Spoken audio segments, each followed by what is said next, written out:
Over the months, I've been aware of your materials through thoughtful family members. It's all important and timely stuff which forms a modern-day treasure of information. Since buying your calendar, I've been doing a lot of Sabbath study into the new moon, and I've realized some significant truths along the way. And it says, currently, I'm trying to find the exact Bible references which actually state how to observe the new moon.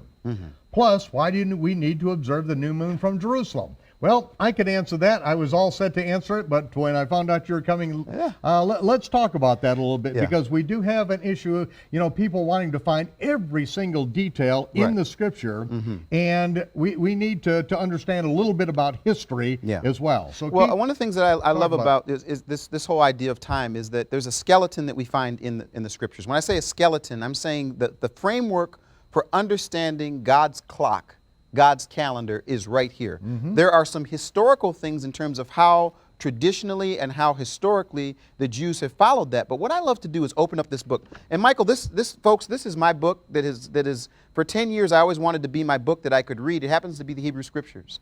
And this is what Paul would have read. This is what Yeshua would have read. That's right. This is what every New Testament writer would have read. They didn't have a codex, but they would have been reading the scrolls. Absolutely. So one of the things that I love to do is I love to look and see when it comes to issues like this.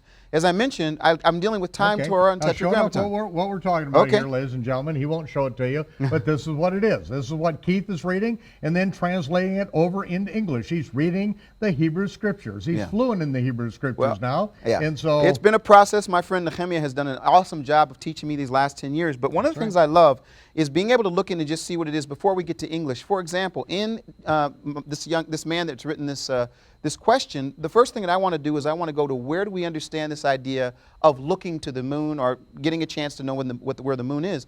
And in Exodus chapter 12, it says that Yehovah said unto I'm sorry, you guys, let me get my help if I'd have my glasses here. Oh, I've got my glasses. Oh, look at me. I'm in Genesis. Well, good. I'm glad you didn't have if I have to borrow your glasses, Michael.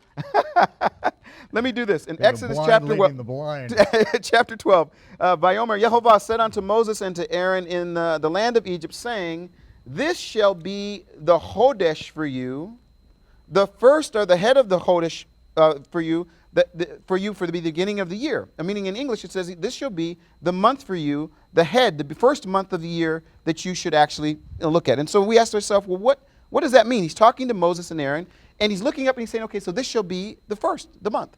Well, if I read the Hebrew and it says the Hodesh, I'm thinking, okay, what's the root of that word?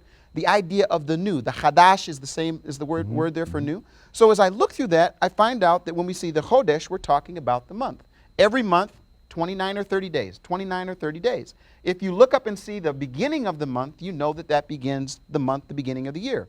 Real quick, if I go to Deuteronomy chapter 16, which is one I know I talked to you about 10 years ago, it says, guard the Hodesh Aviv, or guard the month of the Aviv. Yes, and Ha'aviv. Yeah, Ha'aviv, I'm sorry, yes, Ha'aviv, thank you, Michael. And do the Pesach, saying that was the time that Yehovah took them out of Egypt. So when we see that, we say, so the month of the Aviv, and this shall be the first month for you, we begin to look through the scriptures and it jumps off the page. The idea being that they would be able to look in the month of the Aviv, the barley being Aviv, the new moon, which by the way I just came from this last year, got a chance to do it, understand it, and put a project together accordingly.